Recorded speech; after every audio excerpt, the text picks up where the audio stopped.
Manipur Pradesh Congress Committee na Singri Langwi duna laikidraba isanggi photo da haiba tare angamba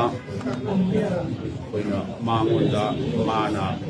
hingingai matamda Manipur da mana bibiramba magi service aduga mana bibiramba contribution mayam adu koi ningsing baga loinana mangonda tawiman khangba utpa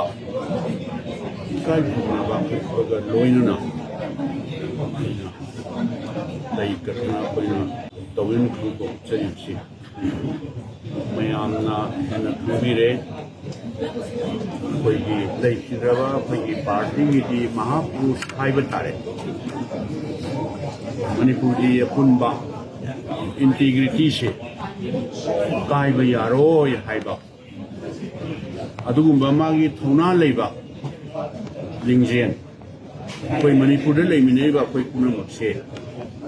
Manipuri nghaktani akoi punna hinminaga ni punna leiminaga da bani haiba magi wakhan principle aduda adum lepna leiba kana gumbana di situation circumstance na monda aran ba madudi koi mayam social service tawjari ba mayam gi seva tawjari ba koi da matam gi matungina allegation counter allegation loina leiba ngatani democracy sector lai pakti adu pabu isangna magi aruiba last great foba haiba dai aruiba hawai ga haksanga khainaram dai foba matamduda mahakna bharat ki integrity amasung Manipur ki integrity kaiba yaroi ko haidra akoi tungda haureiba masa masu sing haiba tare Manipur da leiriba jati kudimak leimineiba koi kudimak Manipur kaiba yaroi haiba magi piramba magi message ado madu makna haiba tare akoi amagi wanna sede madugi magi principle magi stand duna masal laikhidraba matamda mana su pamjaramba magi imung manung leiriba mayam aduga magi pokpham khunpham ukhulda ukhada haiba tare praja singna su ma amtadi akoi kharana disturb taunarapudagi ai sai thamjagi beduni yaning basu yaning da basu democracy sidati kana da su akoi blame tawjade adu oiragadi akoi ada amuk pudra kotna laikhidraba thawai yaudraba magi haksang che leinung da sangadaba haksang che masigi da muktada sai sa manei haidna music leiriba Mantri Pukrigi mana leiramba magi yum asidani akoi mayam changna magi mathau mangam akoi na ngamjaba seva tawjadra loisan kibudu aina thamjari basidi magi aroiba pungpham aroiba mikup phauda Manipur se kaiba ya roi haiba magi principal stand mana lepiram do koi hujik phauda ningsingi akoi na masi matam pura makta eje Manipuri ema woina mana apamba dharma chatpa maduna tongan bani mana apamba wakhal leijebudi tongan bani adu pulambak sipunjala aga aroi bada Manipur kaiba ya roi haiba pabu manna pabu sorry pabu risang tesina pibiramba magi message dudi akoi hek leinu kidi kabu ya roi masini akoi mayam puna magna masigi principle masigi stand sini koina eje Manipuri ama woina koi leiminagadabasi nakminagadabasi masini haina ai thamjari lukana gumba oi democracy chatpa leipak nina ai si pami haidana express tawba phongdokpa aduna tongan bamni aduna ngasigi laiba ngasigi pabung koreng leikhidabagi tare pabung risang leikhidabagi tare laksuba pabok tumon palon seida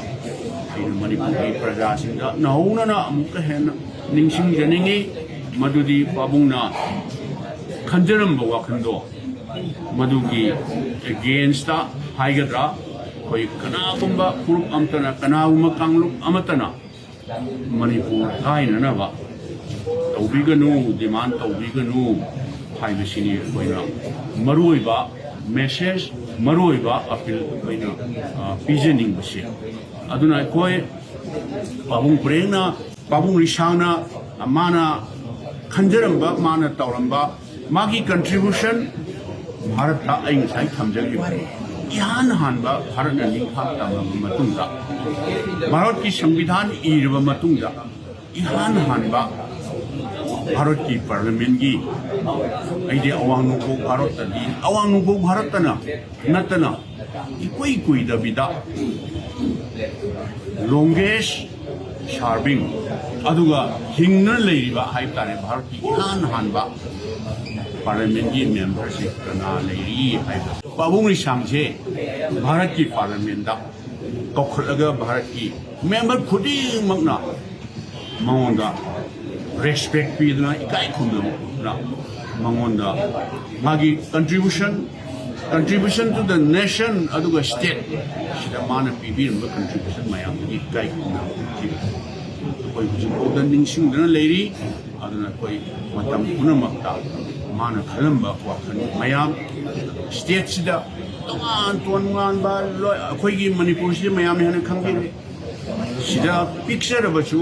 jati makhan suna lon makhan suna dharma makhan suna leibanina issues di loiba khambal lai ke jari samlai ne piram ba loan gi issue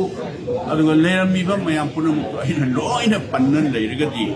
ma ga sang thawa ma gi samaj da seva tawir ma mayam do amamam pannan leiriga di yamna sangani aduna ina aroi bada Pabung Risanggi Makunda mana pibiram ba state sida pibiram ba service magi contribution mayam punamakto koi chumnagi bhashan pibana tawa laimanam katpagi wana tawa mana pamjaram ba manipuri apun masaktam mana pamamba mayam do akoi lehuri ba koina thabuk koina onthina matawina si hai bai wafam kasi thamjarga